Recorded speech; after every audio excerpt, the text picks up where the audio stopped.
paz do Senhor. Estamos, meus irmãos, na quarta aula do discipulado, esse curso, que é feito pelo Ministério de Pescadores de Homens. E nessa aula de hoje pretendemos abordar a igreja. Na aula anterior falamos sobre o cristianismo. Vimos que o cristianismo é uma religião, a religião dos que seguem a Jesus Cristo. E aprendemos também que a religião é uma crença na existência de uma força sobrenatural, e no caso da religião cristã, essa força consiste em Deus. A história da igreja se confunde com a história do cristianismo. A igreja está inserida na religião cristã. Daí a importância de conhecermos a história do cristianismo. Não vamos fazer isto neste curso de discipulado, porque é um curso de noções básicas, mas eu proponho a todos vocês que investiguem em alguma plataforma fidedigna acerca da história do cristianismo. Percebe-se também que se utiliza muitas vezes a palavra igreja quando se refere à religião. E o contrário também, ou seja, a palavra religião quando se refere à igreja. Como palavras sinônimas. Por isso as pessoas perguntam normalmente: qual é a sua igreja? E muitos respondem: sou cristão. Ou qual é a sua religião? E muitos respondem: sou da igreja católica ou sou da igreja evangélica.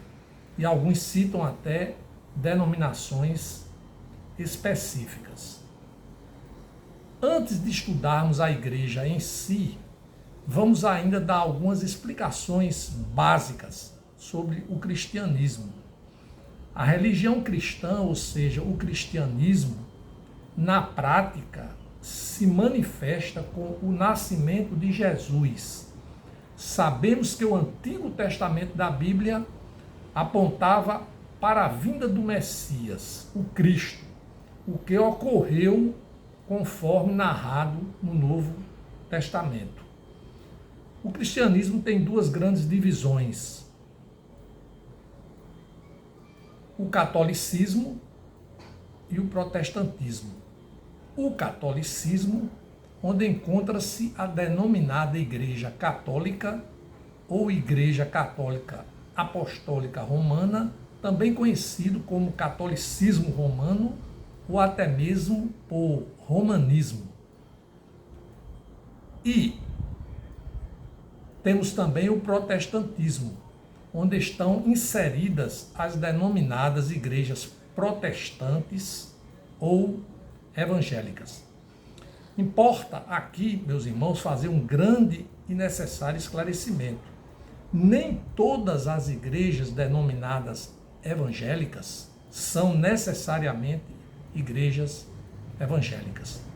Na verdade, usam esse perfil para cooptarem membros, mas na prática essas ditas igrejas não seguem a Bíblia, não seguem a doutrina de Jesus, mas uma doutrina antropológica, ou seja, idealizada pelos homens, voltada para os homens, ainda que manuseiem a Bíblia.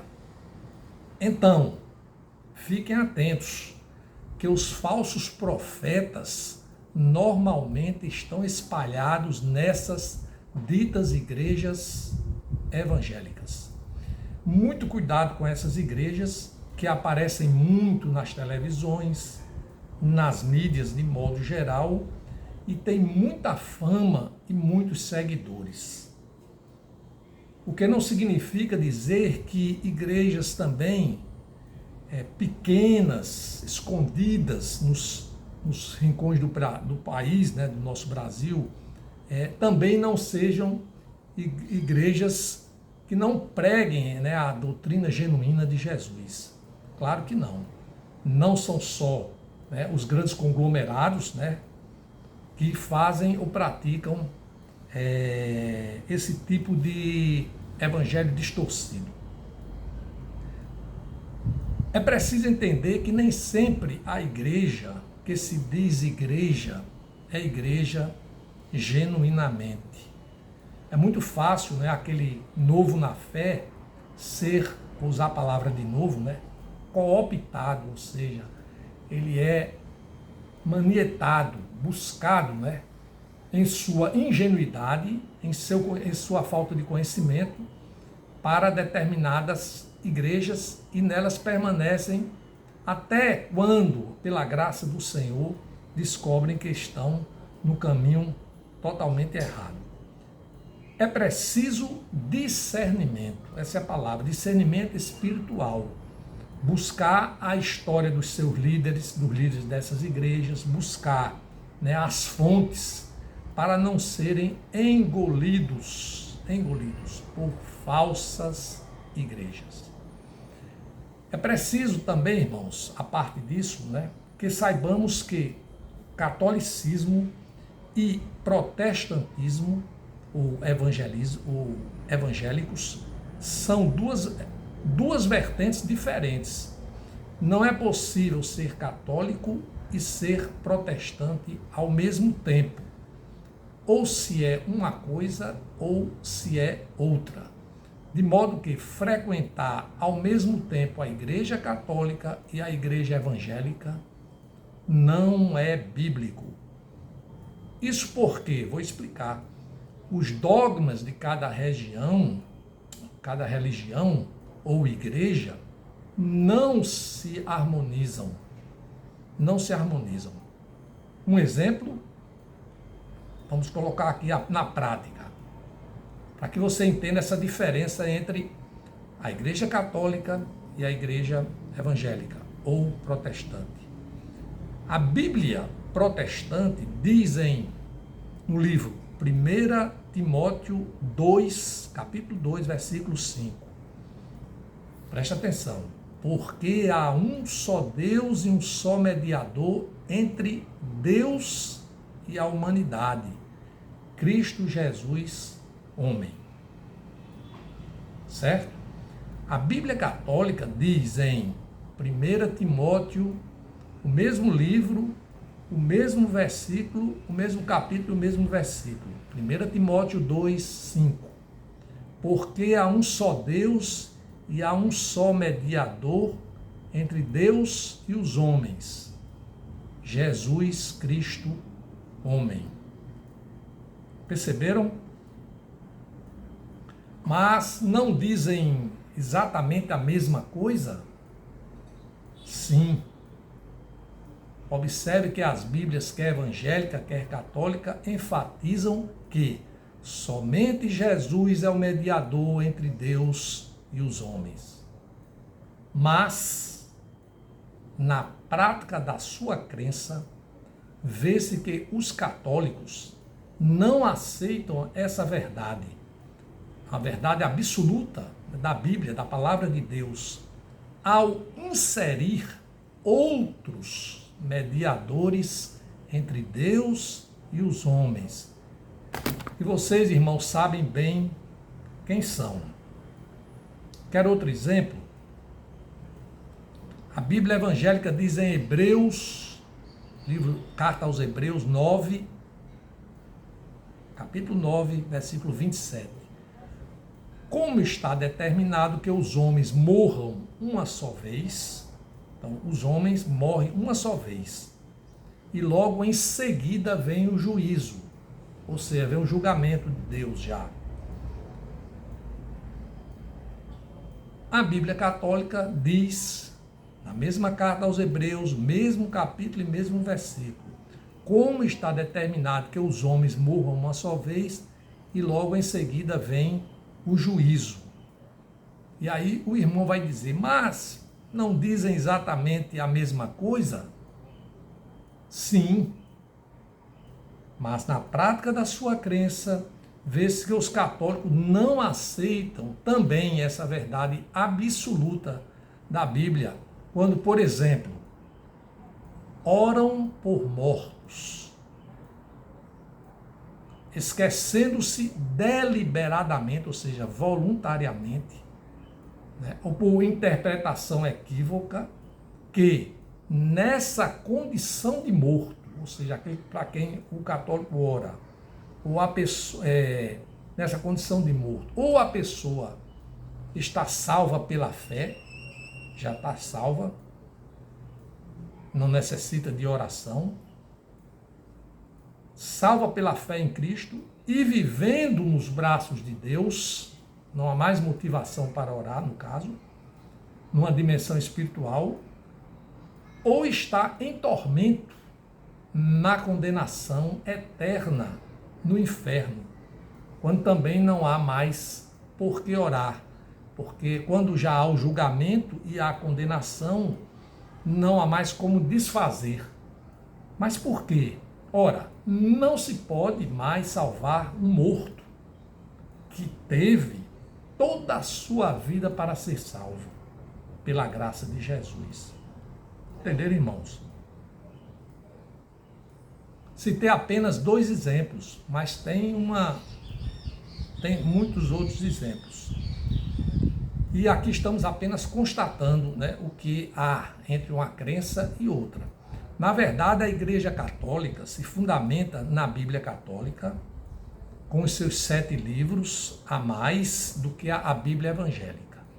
Porém, a Igreja Católica vai mais além.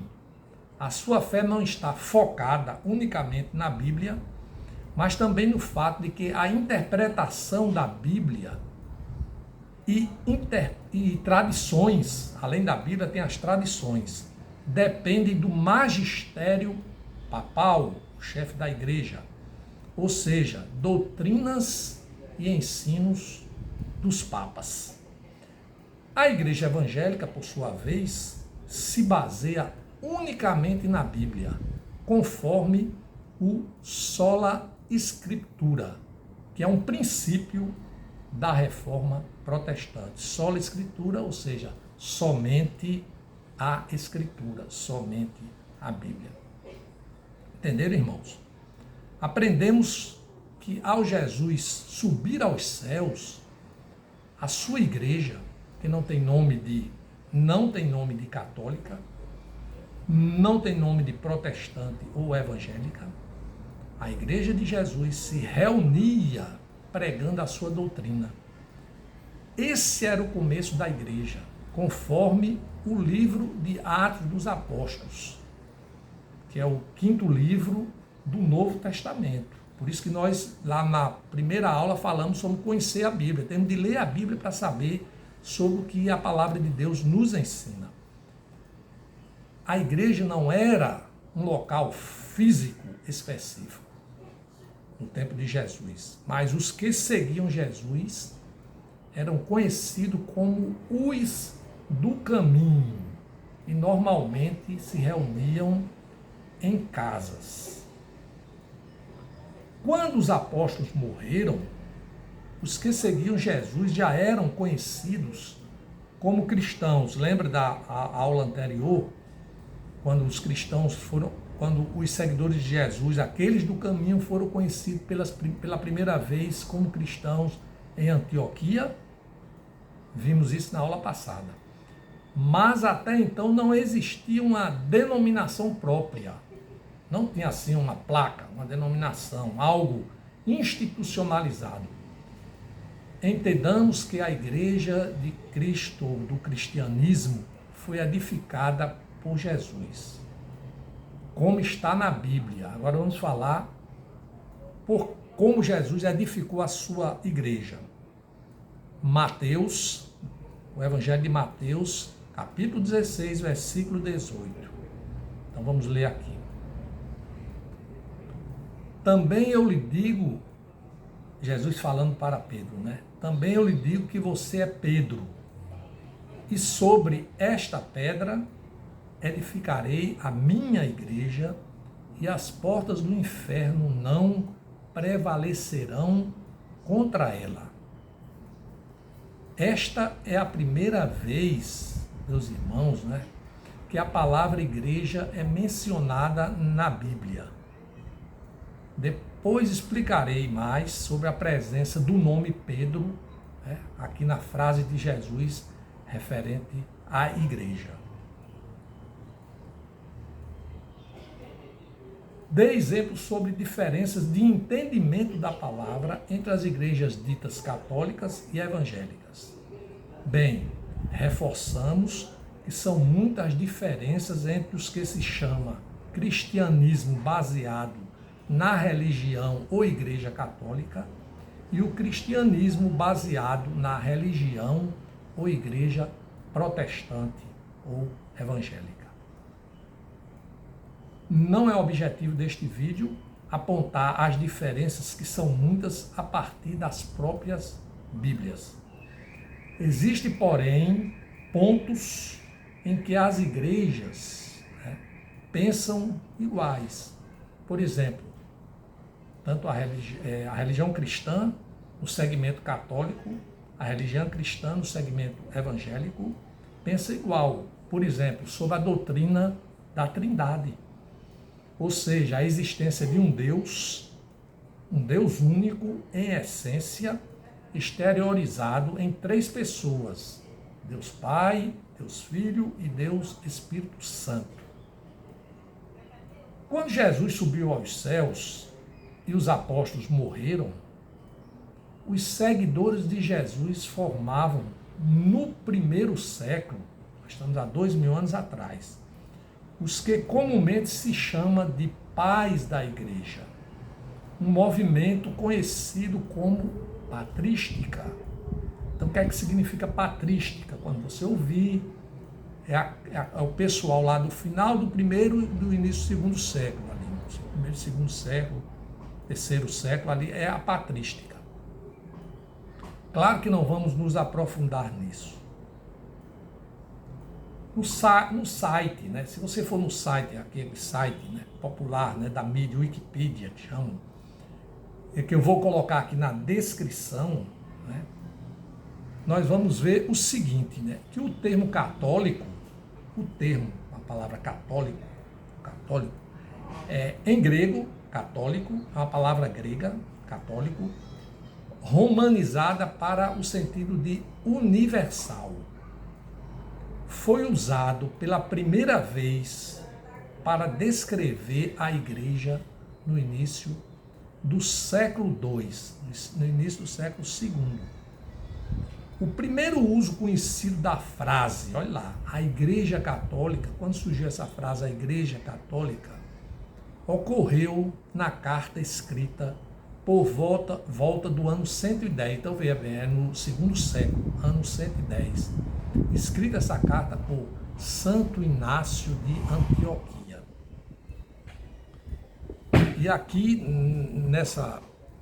no site, vamos ver lá que há uma citação, né, de Santo Inácio aos herminenses, Hermínia. Aí a frase é a seguinte, a citação, né? Onde quer que o bispo apareça, aí esteja o povo. Assim como onde Jesus estiver, aí está a igreja católica. Aí isso aqui vem citando do autor, né? Já é uma citação com base no livro The Catholic Encyclopedia de Herbert Thurston, Robert Appleton Company. É uma citação neste compêndio aqui, ok? Isso aí foi para nós entendermos quando surgiu, não é, essa citação de Igreja Católica a primeira vez, e agora a gente já está sabendo que foi no segundo século, nessa carta escrita em 110, no ano 110, por Santo Inácio de Antioquia. Vamos colocar o site aqui na descrição. Bem, importa, irmão, com isso, esclarecer que o termo católico, que é o termo grego, né, não está adstrito a uma específica religião ou igreja. O termo católico, em grego, tem o significado de universal. Isto é, o que significa universal aí? Uma igreja para todos. A igreja de Jesus era a igreja para todos. Sendo esta a igreja de Jesus, né? Obviamente. A igreja católica se apoderou do sentido para si, para se tornar exclusivista. Por isso que muitos dizem, né, fora desta igreja católica não há salvação. Na verdade, como detentora do monopólio da fé cristã, nesse tempo só existia como igreja, né, aparente, era a igreja católica, que durou durante vários séculos, até chegar à reforma protestante, em 1500. Então imagina, lá de 110, segundo século, aí veio o terceiro século, depois vamos explicar aqui na frente sobre a questão dela ser oficializada, né, a Igreja Católica, quando ela se oficializou no Império Romano, e até 1500, quando veio a reforma. Então, durante esse tempo todo, só havia essa manifestação aparente de uma igreja católica. Diferente do que pensam os católicos, com todo respeito, pode-se considerar que o embrião da igreja institucionalizada como católica deu mostras, ou seja, apareceu de fato, quando no terceiro século, no ano 313, o imperador Constantino, conforme o denominado Edito de Milão, autorizou a liberdade aos cristãos para poderem cultuar o Deus cristão, o Deus da Bíblia, após 2 séculos e meio de perseguições. Ou seja, quando Jesus ascendeu ao céu e os apóstolos morreram, e aqueles primeiros, né, os pais da igreja, e aqueles todos já vinham sendo perseguidos, e essa perseguição caminhou durante 2 séculos e meio. Então o imperador Constantino permitiu, né, deu liberdade que os cristãos, né, que amavam a Cristo pudessem exercer, né, a sua religião. Nesse período iniciaram-se as construções da igreja. Porque antes não tinha, a gente falou que eram em casas, já existiu o templo, já existiu, e Jesus no início ia nas sinagogas, que era, vamos dizer que eram templos ou igrejas, entre aspas, de judeus, eram templos dos judeus. Então começaram as construções das igrejas, começando pela chamada Igreja de Roma e outras ordenadas por Helena, que era mãe de Constantino. E aqui já se vê a Igreja Católica, tal como percebida em todos os tempos. E conforme podemos ver no site, isso aqui, eu vou colocar um site aqui embaixo, Mundo Educação, História Geral, falando sobre igreja, vai falar, né, sobre quando a religião dos cristãos tornou-se religião oficial do Império Romano. Então vamos lá. Um dos momentos mais importantes da história do cristianismo e, por consequência, da formação da civilização europeia foi a oficialização por meio do Edito da Tessalônica. Não apenas tornou o cristianismo oficial dessa religião que foi feito, né, pelo edito, pelo imperador Teodósio, o Grande, imperador do Ocidente, em 380, no ano 380 depois de Cristo. Bem, meu irmão, qual a importância disso? Foi esse processo de oficialização que permitiu a institucionalização do que hoje conhecemos como catolicismo. Então, quando se pergunta como surgiu a Igreja Católica é a Igreja de Jesus, a gente já viu aqui, né? Então, a Igreja Católica, ela oficialmente, né, de forma institucionalizada, com esse édito aí de Teodósio, ela se notabilizou né, como um monopólio, vamos assim dizer. Por outro lado, a Igreja Católica defende que teria sido fundada por Jesus. É uma interpretação, né, que tem. E que Pedro teria sido o seu primeiro Papa.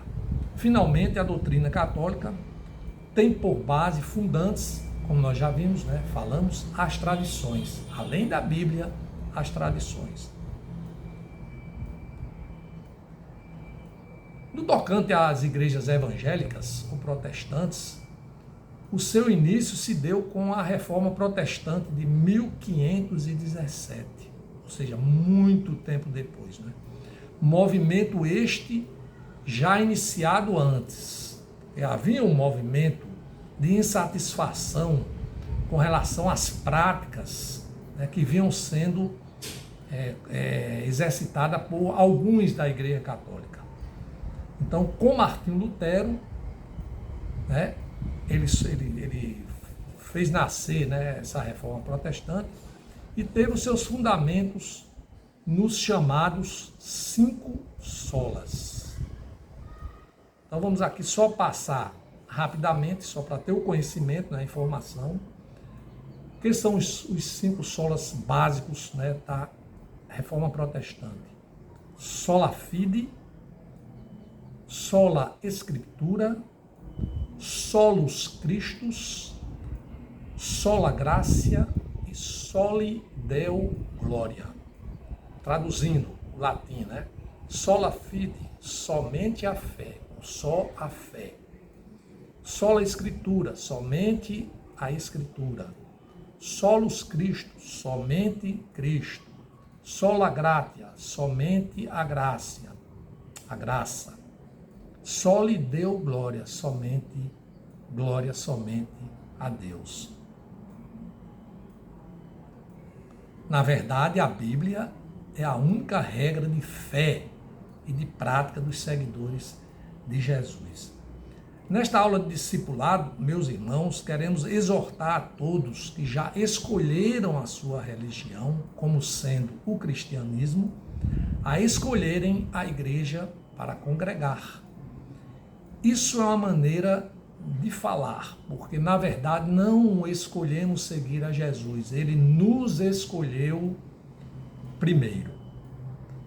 Como disse nesta aula, não é possível sermos católicos e evangélicos ao mesmo tempo, uma vez que os dogmas dessas religiões ou vertentes da religião cristã, ou seja, os dogmas, os pensamentos, as ideias que formam uma doutrina religiosa, né? Cada segmento desse tem a sua ideia ou as suas ideias, eles não são plenamente harmônicos, como nós já vimos, né? A diversidade de entendimento sobre passagens bíblicas. Então, para se escolher qual a igreja, estamos falando de igreja, né, irmãos? Isso é um curso básico, noções básicas. Então, nós estamos aqui tentando esclarecer para que as pessoas mais desavisadas ou que estão iniciando na fé, elas possam ter um norte. Então, para escolher qual é a igreja, né, local, a igreja perto da sua casa, perto do seu bairro, em que devemos frequentar, se impõe decidir primeiramente qual segmento cristão devemos seguir. Se o catolicismo romano, esse, né, da Igreja Católica, ou se o protestantismo, aqui, né, denominado os evangélicos. Para isso, é preciso que cada pessoa, cada um de nós, né, procure entender a doutrina específica de cada corrente e pensamento espiritual antes de se decidir. Então, irmãos, convenhamos, né? Se nós queremos seguir a Jesus, temos de buscar em oração, né, em compreensão, para sabermos qual aquela igreja local em que devemos fazer parte. No meu caso específico, eu fui católico por cerca de 52 anos e nunca havia nesse período lido a Bíblia, né, Ou seja, durante esse tempo todo eu nunca tinha lido a Bíblia. Não havia essa ênfase, né, de que era preciso, né, ler a Bíblia, conhecer a palavra de Deus. Quando eu li a Bíblia pela primeira vez, eu já estava trilhando, né, estava já buscando, né, o conhecimento mais profundo para poder tomar pé na minha vida, aí eu me converti. E aí eu me reconheci discípulo de Jesus, por causa dele, para atuar pela graça e pela fé. Assim, resolvidas essas questões acerca dos dogmas, das doutrinas, devemos, doravante, observar as denominações de cada segmento. Nós vimos, né, que existem muitas denominações das igrejas evangélicas, notadamente, e no caso desses evangélicos ou protestantes evangélicos, temos, dentre outras, inúmeras que são, por exemplo, a igreja luterana, a igreja presbiteriana, a igreja batista, a igreja metodista, a igreja assembleana, e dessas há muitas ramificações também. Eu tenho um vídeo aqui específico, que eu vou colocar na descrição, sobre como escolher uma igreja para congregarmos. Como escolher uma igreja para congregarmos. Agora vamos nos aprofundar mais na aula de hoje. Essas foram noções que demos ainda sobre a questão da religião, ainda sobre o cristianismo. E agora vamos nos deter mais sobre igreja. Primeira coisa, a palavra igreja na Bíblia. No Antigo Testamento, que foi escrito em hebraico, a palavra para designar o ajuntamento do povo de Deus era Gaal, que tem um sentido de assembleia, congregação, reunião. Então, no Antigo Testamento, na Bíblia, a palavra que falava sobre a reunião do povo de Deus era Gaal. Mas não uma assembleia ou reunião qualquer. Essa reunião seria do povo de Deus. Ou seja, uma reunião com propósito espiritual. Vou dar os dois exemplos aqui. No livro Deuteronômio, no capítulo 4, no versículo 10, leia-se. Moisés escreveu assim: não se esqueçam do dia em que vocês estiveram diante do Senhor, seu Deus, em Horebe, quando o Senhor me disse: reúna este povo, e os farei ouvir as minhas palavras, a fim de que aprendam a temer-me durante todos os dias em que viverem na terra, e também as ensinem aos seus filhos. Deus, né, disse para Moisés: reúna este povo. Essa palavra reúna, na Bíblia hebraica, né, é Gaal. G-A-H-A-L. Também o mesmo livro Deuteronômio, não mais o 4:10, mas sim agora o 10, capítulo 10, versículo 4, diz assim: então o Senhor escreveu nas tábuas, segundo a primeira escritura, os 10 mandamentos que ele havia falado a vocês no dia da congregação, no monte, no meio do fogo. Depois o Senhor entregou as tábuas para mim. Moisés está falando exatamente na passagem quando Deus entregou a sarça ardente, entregou depois ali as tábuas a Moisés, dos 10 mandamentos, né, as leis para os judeus. E ele fala aqui, ó, no dia da congregação. Essa palavra congregação, ou seja, seria o ajuntamento do povo de Deus, assim como a reunião que nós vimos na citação anterior, significa Gaal, certo? Vamos agora para o Novo Testamento. Porém, no Novo Testamento, que foi escrito em grego, a palavra para designar igreja é eclésia, que também significa assembleia, congregação, reunião.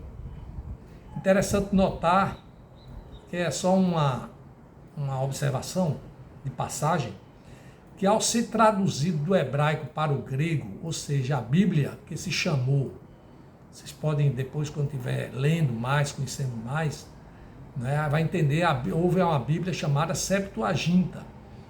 Essa palavra Gaal, na Septuaginta, que é uma palavra hebraica, Gaal, ela já foi substituída pela palavra eclésia, ou seja, a palavra grega, que significa para nós igreja.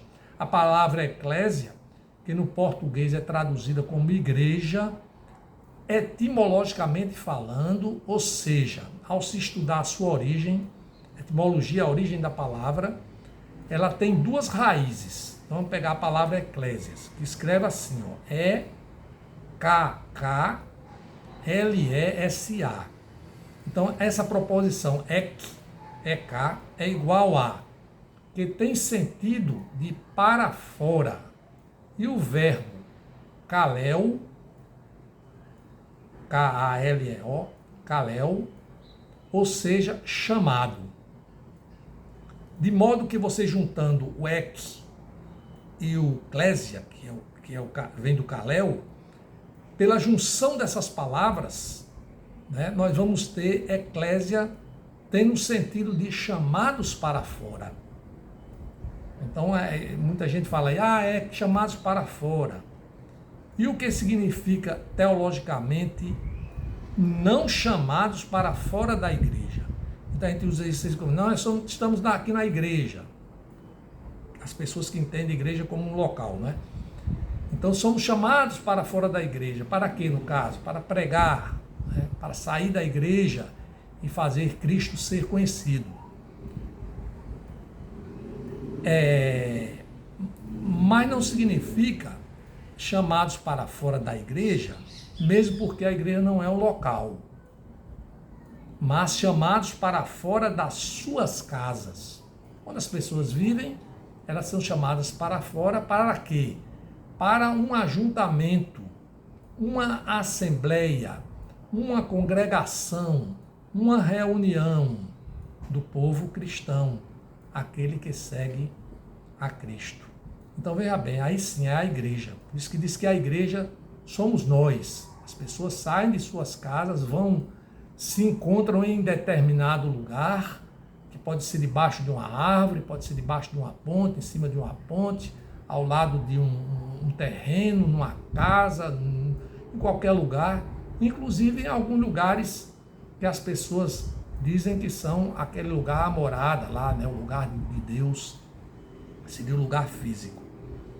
O outro significado seria igreja, que é a tradução que se dá ao termo grego para o idioma português, é como nós vimos aqui. Eclésia significa igreja. E quando surge a igreja de Cristo na Bíblia? Bem, no capítulo sobre a confissão de Pedro, lá que nós vimos, veja-se em Mateus 16, 18. Vamos voltar para ali. Disse Jesus a Pedro, também eu lhe digo que você é Pedro, sobre esta pedra edificarei a minha igreja e as portas do inferno não prevalecerão contra ela. Como disse, esta é a primeira vez que a palavra igreja é mencionada na Bíblia. Agora atentem bem para esse importante esclarecimento. Existe, meus irmãos, uma discussão teológica que merece, né, ser elucidada, pelo menos vamos tentar, né, sobre este momento da fundação da igreja. Diferente do que muitos pensam, e notadamente são os católicos, Jesus não edificou a sua igreja sobre Pedro. Esse é o ensinamento, com todo o respeito, esse é um ensinamento equivocado, pois não tem fundamento, não tem fundamento bíblico. Vamos ver por quê? Basta ler os versos anteriores ao que está dito em Mateus 16, 18. Toda interpretação bíblica, meus irmãos, eu sei que o curso aqui é de noções básicas, mas vamos já, adiantando alguma coisa. Toda interpretação bíblica tem de ser feita não em versículos isolados, mas no contexto do texto, ou seja, você tem de ler, às vezes até mesmo o livro todo. A Bíblia toda, às vezes, dá um conteúdo para que determinada frase tenha um significado. Nesse caso, Jesus pergunta aos seus discípulos o que as pessoas dizem dele. Podem ler a Bíblia lá. E depois indaga o que Pedro pensa dele. Pedro responde: Tu és o Cristo, Filho de Deus. Viu aí que Pedro disse para Jesus que ele é Cristo, Filho de Deus? Então Jesus pontifica, ou seja, ele diz a Pedro: Tu és Pedro. Como se fosse um reforço daquilo que Pedro sabia que era. E sobre esta pedra edificarei minha igreja. Olha aí Jesus fala agora, e sobre esta pedra. Lembram que Pedro disse, tu és Cristo, e agora Jesus reforça e diz, tu és Pedro. E aí Jesus enfatiza a criação da igreja. Esta pedra é Jesus. Jamais a pedra poderia ser Pedro. Um pecador como todos nós. Como uma igreja santa poderia ser edificada, ter como alicerce, né, ter como fundação um pecador? Como? Uma igreja que nasce no pecado? E por que Jesus é a pedra? Primeiro, uma interpretação gramatical, ou seja, pegando a frase e interpretando. Vê-se logo que o emprego do pronome esta, referindo-se à pedra, está na verdade referindo-se a Jesus, simples assim. A gente sabe, né, que na gramática que o pronome, quando você diz esta, você está se referindo a você, no caso aí, esta. Se dissesse essa pedra, seria fora de você, fora de si, apontando para o outro lugar. Essa aí é uma interpretação gramatical. Agora, numa interpretação contextual, essa que nós fazemos na Bíblia, verifica-se que Jesus se inspira nas escrituras do Salmo 118. Vamos lá na Bíblia, por isso precisamos conhecer a Bíblia. 118, 22, 23. Veja-se, olha lá o que está escrito. A pedra que os construtores rejeitaram, essa veio a ser a principal pedra, angular. Isso procede do Senhor e é maravilhoso aos nossos olhos. Pessoas que entendem, né, de engenharia, de construção, né, mestre de obras, pedreiros, pessoas que têm uma ideia, né, mais aprofundada sobre isso aí, sabem que essa pedra angular é a pedra que serve como é a principal pedra que serve na construção, e as demais seguiam em função daquela. E ainda há uma observação mais surpreendente na profecia do livro de Isaías, quando diz assim, Isaías 28:16.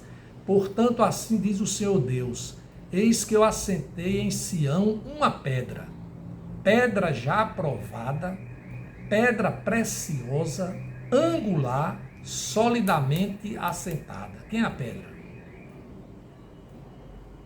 Também já está profetizado no mesmo livro de Isaías, capítulo 8, versículo 14 e 15. Vou ler aqui.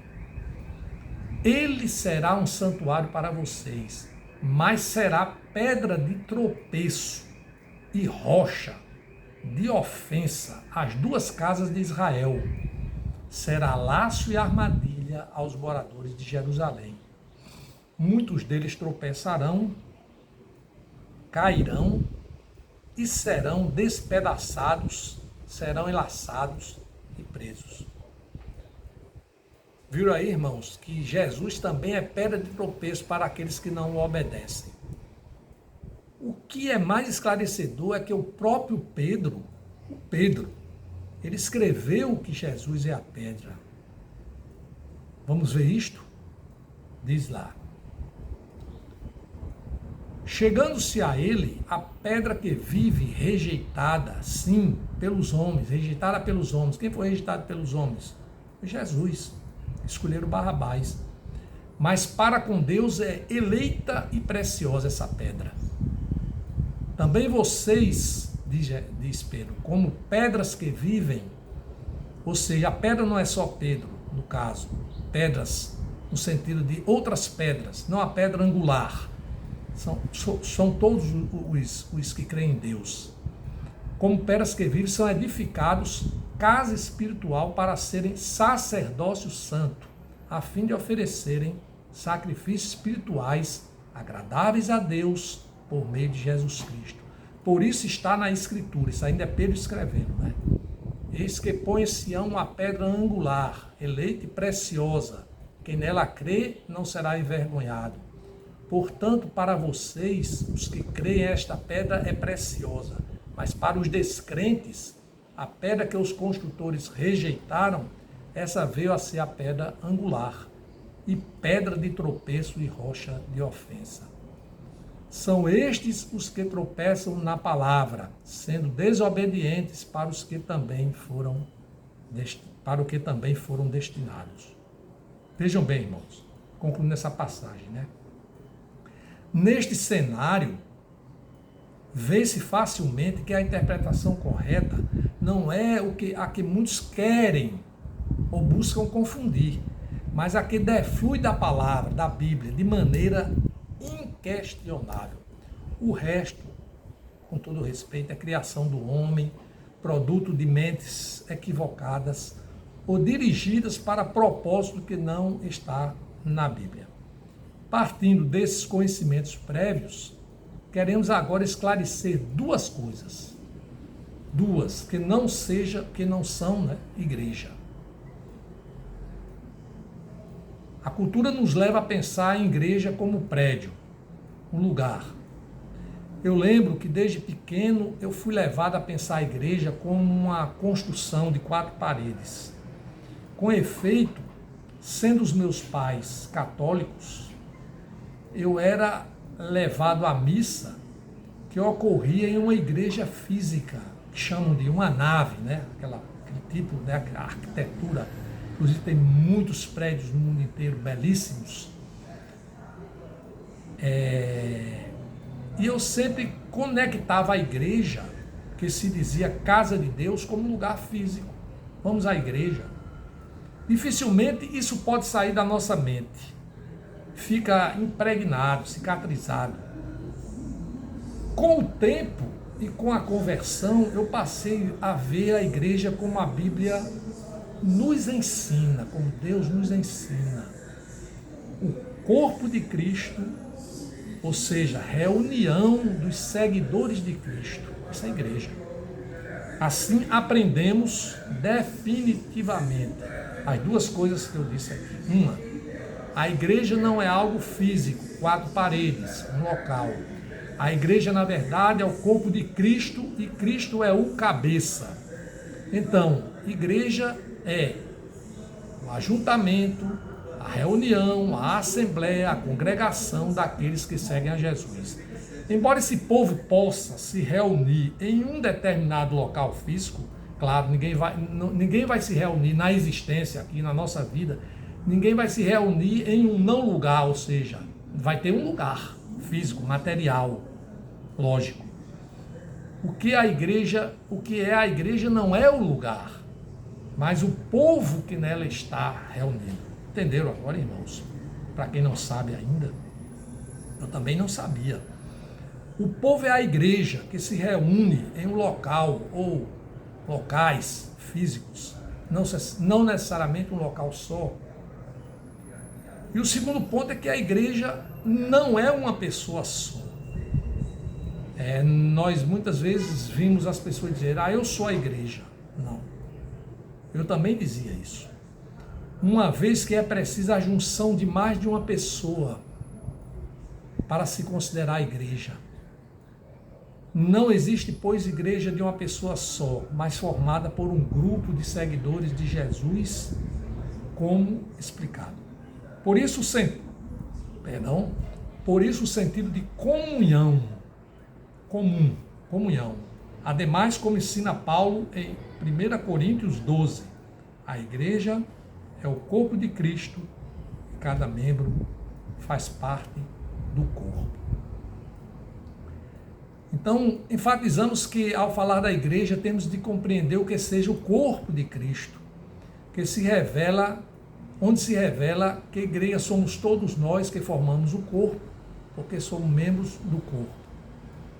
Eu não vou citar aqui, mas eu peço aos irmãos que leiam com muito carinho Coríntios 1:12, que fala acerca dos dons espirituais, né? Vai falando, Paulo vai escrevendo com muita sapiência dada pelo Espírito Santo, falando sobre os membros, né? A necessidade do corpo e dos membros do corpo, né? Então, é uma parte muito interessante e necessária para entender sobre o que é o corpo de Cristo.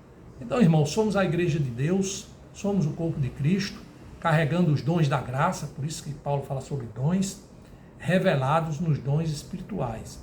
A nossa consciência está em Cristo e não mais a serviço, né, de quem quer que seja, somente de Cristo. Cristo é o cabeça de todos nós, nós somos membros do seu corpo. Aprendemos então, irmãos, que a igreja de Cristo não tem nome dado por humano, não tem endereço, não tem placa, não é um prédio, não é uma instituição com templos, organizações, etc. A igreja, né, na realidade, são as pessoas, os membros do corpo, o povo de Deus, e Cristo governa. Como já foi dito, no tempo de Jesus existiam as igrejas físicas que serviam ao judaísmo, no caso, chamada igreja, mas aqui eram as sinagogas. E o templo também, onde pessoas se encontravam para orar, adorar e louvar a Deus, sem uma religião panfletária, ou seja, não existia uma denominação, uma placa. Depois da ascensão de Jesus, em Atos dos Apóstolos, verifica-se o nascimento das primitivas igrejas físicas, ou seja, os lugares onde os crentes, os discípulos de Jesus, eles congregavam, se reuniam para orarem, louvarem e amarem a Deus, sem que existisse uma religião com denominação. Fato que somente veio a acontecer cerca de 3 séculos após, como já vimos, por obra do imperador romano Teodósio I, oficializando o que se chamou cristianismo e ali incorporando a Igreja Católica, né, a sua primazia, vamos assim dizer, detentora então do que eles chamam de Igreja de Jesus, mas na igreja com os dogmas do catolicismo. Com efeito, né, vamos ver aqui na parte prática, né, necessário, né, em Atos dos Apóstolos, capítulo 1, versículo 12, 13 e 14, está escrito assim, ó, preste atenção. Lá no início da igreja, nós estamos falando de igreja. Então voltaram para Jerusalém, do monte chamado Olival, que dista daquela cidade, tanto como a jornada de um sábado. Quando ali entraram, subiram para o cenáculo, onde se reuniam Pedro, João, Tiago, André, Filipe, Tomé, Bartolomeu, Mateus, Tiago, filho de Alfeu, Simão, o Zelote e Judas, filho de Tiago. Todos estes perseveravam unânimes em oração com as mulheres, com Maria, mãe de Jesus, e com os irmãos dele. Essa é a última vez que Maria é citada na Bíblia. Por sua vez, em Atos dos Apóstolos 2, lê-se: ao cumprir-se o dia de Pentecostes, estavam todos reunidos no mesmo lugar. Olha, que lugar, né? De repente veio do céu um som, como de um vento impetuoso, e encheu toda a casa onde estavam assentados. O mesmo lugar é o cenáculo. Quem tiver o cuidado de ler os 2 capítulos, vai verificar, inclusive, que Pedro discursou em ambas as oportunidades. E também quase 3.000 pessoas foram batizadas. Fatos que comprovam que o cenáculo serviu de local inicial de congregação à comunidade formada por aqueles que serviam a Cristo, aqueles do caminho, logo após a ascensão de Cristo aos céus. Porém, não foi somente o cenáculo por onde transitaram os convertidos. O templo e as casas também eram utilizadas pelos crentes em Jesus, conforme observa no mesmo livro de Atos, capítulo 2, versículo 42 a 47, que eu vou ler aqui, irmãos, permitam-me. E perseveravam na doutrina dos apóstolos, na comunhão, no partir do pão e nas orações. Em cada alma havia temor, e muitos prodígios e sinais eram feitos por intermédio dos apóstolos, ou seja, muitos milagres. Todos que creram estavam juntos e tinham tudo em comum. Vendiam as suas propriedades e bens, distribuindo o produto entre todos, à medida que alguém tinha necessidade. Ou seja, era uma necessidade verdadeira. Diariamente perseveravam unânimes no templo, a citação do templo, partiam pão de casa em casa, a citação das casas, e tomavam as suas refeições com alegria, singeleza de coração, louvando a Deus, contando com a simpatia de todo o povo. Enquanto isso, acrescentava-lhes o Senhor dia a dia os que iam sendo salvos. Hoje não é diferente não, irmãos. Nós que praticamos o evangelho de casa em casa, nós que vamos às ruas, nós que falamos, de Jesus, todas as pessoas que pregam o evangelho de Jesus, sabe que o Senhor acrescenta cada dia mais salvos, não é verdade? Agradecemos a Deus por isso.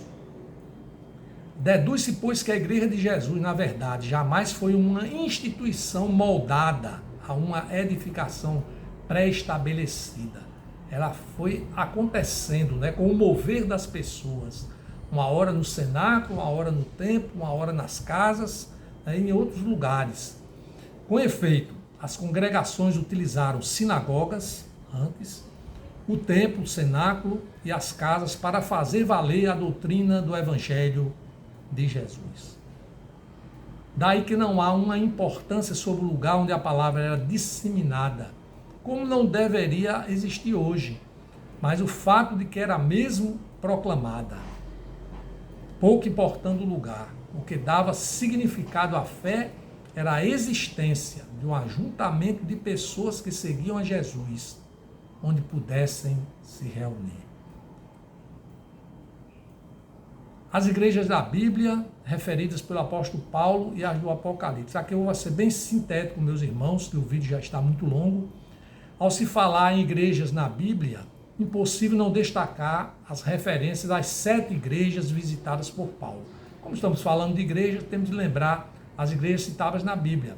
Então, Paulo fala sobre Roma, Coríntios, Gálatas, Éfesos, Filipos, Colossos e Tessalônicas, que deram origem às epístolas paulinas, ou seja, aquelas cartas.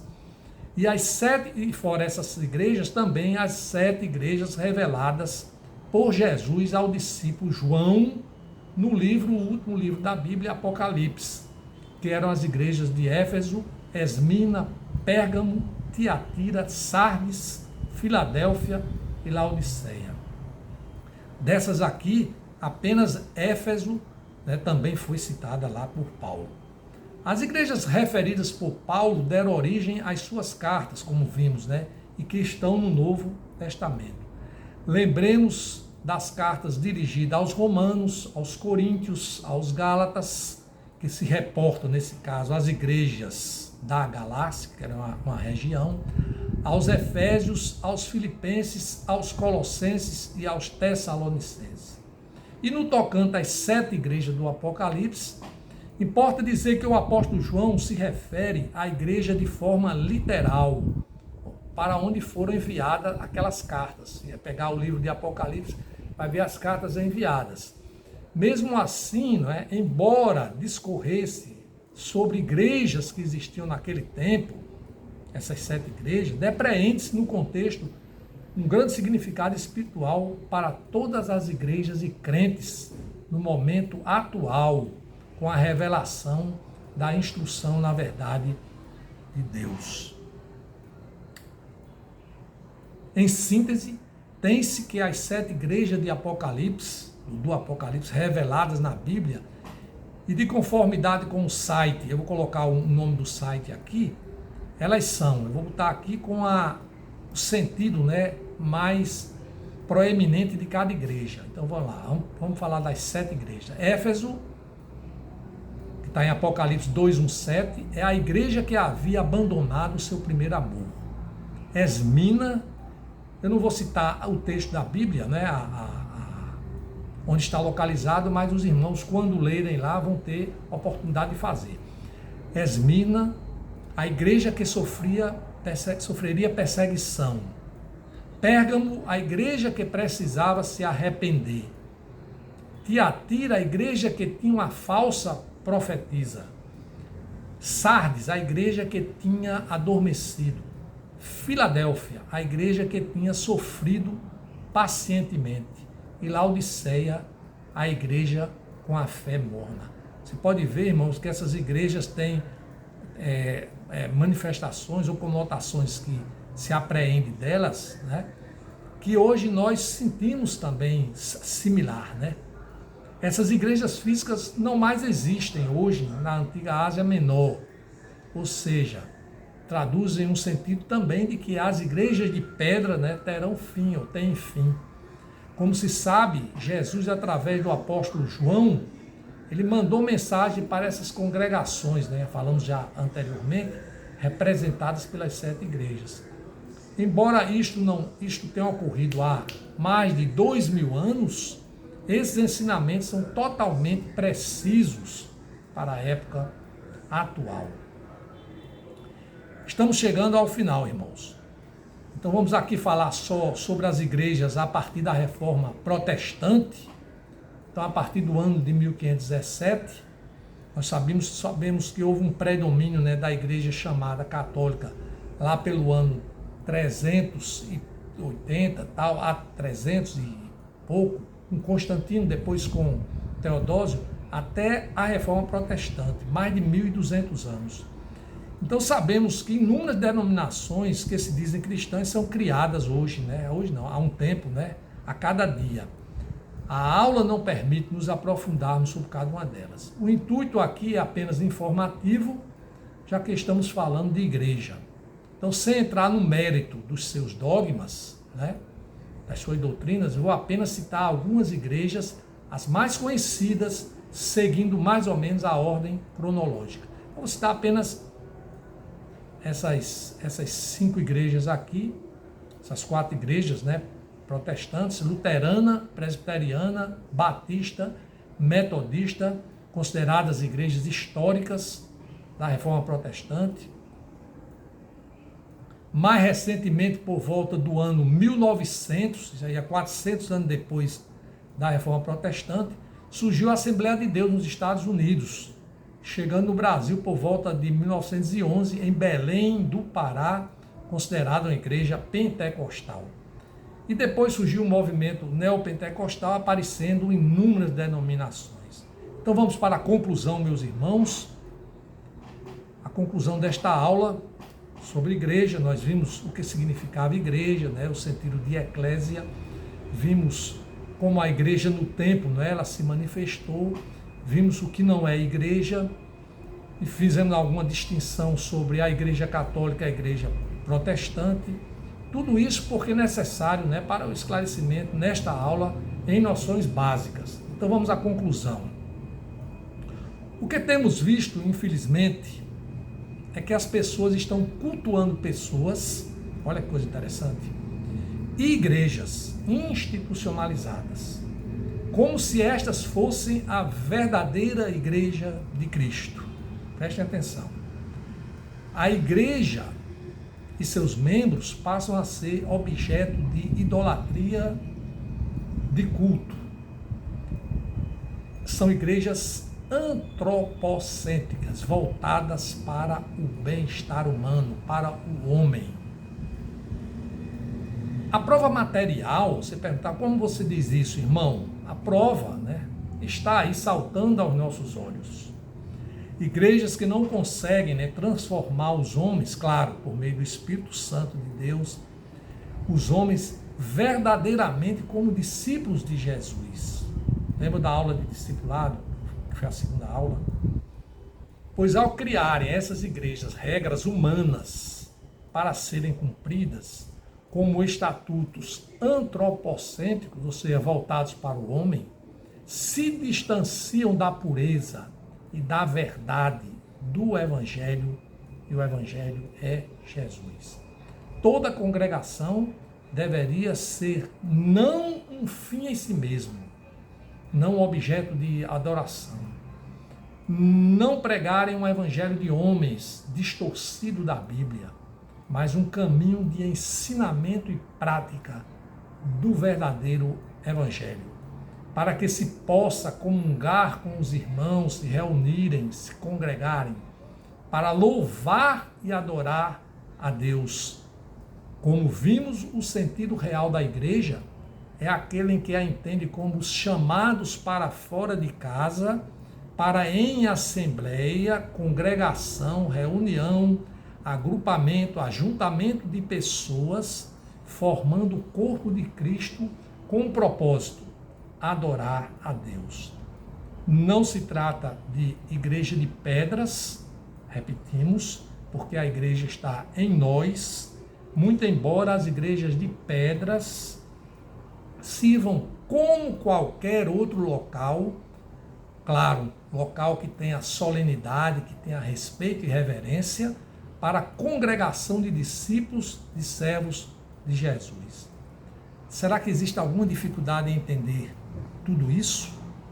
Por que é que os homens amam complicar as coisas e não querem obedecer a Deus, não têm temor a Deus? Ora, porque querem dominar o semelhante, querem criar os seus castelos, suas religiões, suas igrejas, suas ideologias, manifestar os seus poderes, usando das superstições, da ignorância e dos medos que habitam os irmãos que de fato ainda não se encontraram e não se renderam tão somente a Jesus por meio da sua graça e fé, que é um dom que ele nos concede.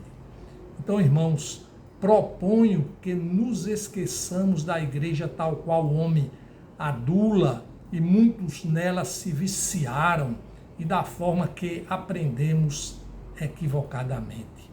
Percebamos o que o Evangelho de Jesus nos ensina e vivamos nele, com o Espírito Santo agindo em nós. Sejamos servos do reino de Deus, sem logotipo ou logomarca, sem os rituais fabricados pelos homens que não foram criados por Jesus, sem cores partidárias, sem fazermos partes de agremiações celestiais, umas mais do que as outras. Então, irmãos, a verdadeira igreja não se revela pela sua imponente ou pela sua imponência aparente, ou pela sua humildade visualizada, nem pelo mais ou menos. Uma igreja cristã, uma igreja bíblica, se retrata de forma genuína pela sua doutrina assentada integralmente na Bíblia, única regra de fé e prática dos seguidores de Jesus. Concluo clamando aos céus que as nossas congregações, ajuntamento humano em nome do Senhor, que não está a serviço do homem, mas para viver glorificando a Deus, conhecendo-o cada vez mais e tornando Jesus mais conhecido. Sejam essas congregações, as nossas, a de todos os que seguem a Jesus no caminho, sejam o evidente exemplo disso, que faça a luz do Senhor brilhar, que conheçamos mais a Cristo e o tornemos mais conhecido. Amém. Até a próxima aula, irmãos. Vamos dentro em breve, para a quinta aula, continuando com o curso de noções básicas de discipulado. Amém. Glória a Deus.